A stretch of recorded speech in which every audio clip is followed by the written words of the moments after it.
A 20-year tradition celebrating one of the Mississippi Delta's agriculture commodities is still going strong.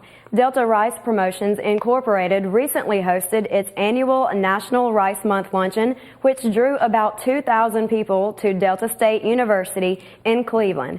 It's held the third Friday in September, and this year the luncheon invited well-known chef Robert St. John of Hattiesburg, Mississippi, to help it celebrate.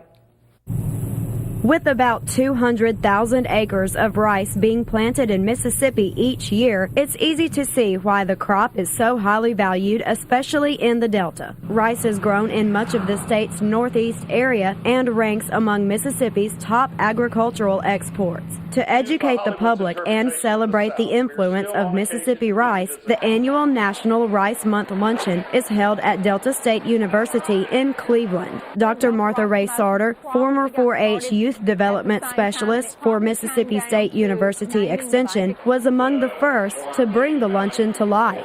20 years ago, when we were working with the USA Rice Council, they had proclaimed the first ever National Rice Month. And I was the extension home economist, and I worked with a county ag agent named Joe Love. And we just thought, since Bolivar County grew 1/3 of the state's rice, that we needed to do something to celebrate the first ever proclaimed National Rice Month. And the idea became to have a rice luncheon. And it grew out of something Farm Bureau had done in the past. And so we decided maybe it was time to bring it up a notch.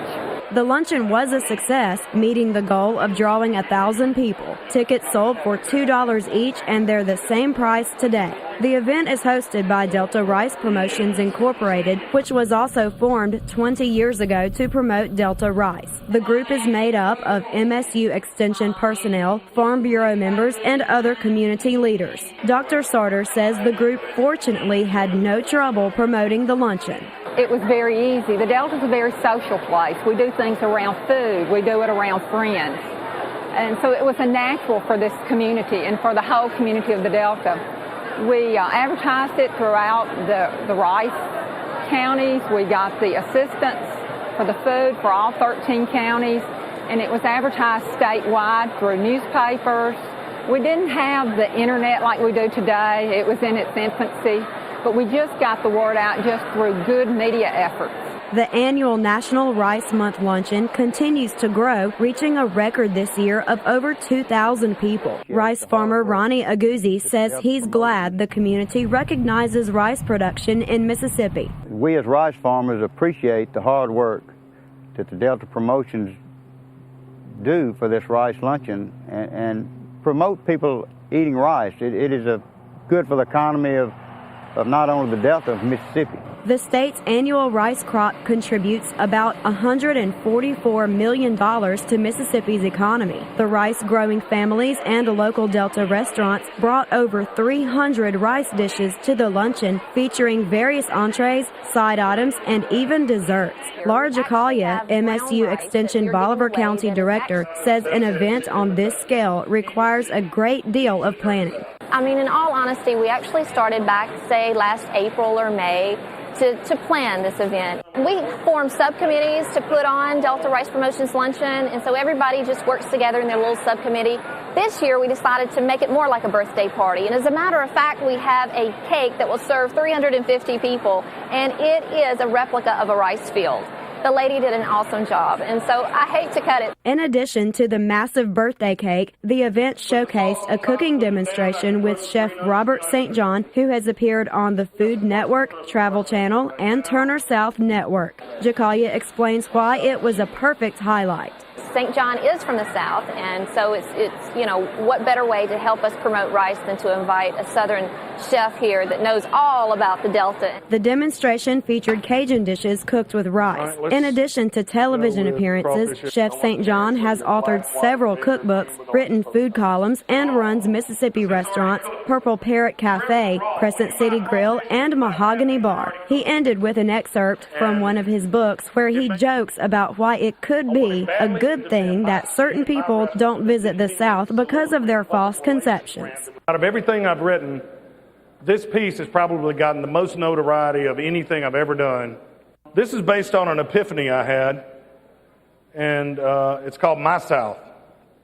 I'm always amused by Hollywood's interpretation of the South. We are still on occasion depicted as a collective group of sweaty, stupid, backwards-minded, and racist rednecks. The South of movies and TV, the Hollywood South, is not my South. My South is full of honest, hard-working people. My South is colorblind. My South is the birthplace of blues and jazz and rock and roll. It has banjo pickers and fiddle players, but it also has B.B. King, Muddy Waters, the Allman Brothers, Emmylou Harris, and Elvis. My South is hot. In my South, football is king, and the Southeastern Conference is the kingdom. In my South, family matters deeply. In my South, the tea is iced and almost as sweet as the women. In my South, the only person that has to sit on the back of the bus is the last person that got on the bus. In my South, people still say yes ma'am, no ma'am, please, and thank you. In my South, we all wear shoes most of the time. My South is the best kept secret in the country. Keep the secret. It keeps the jerks out. Thank you. Thanks for having me here.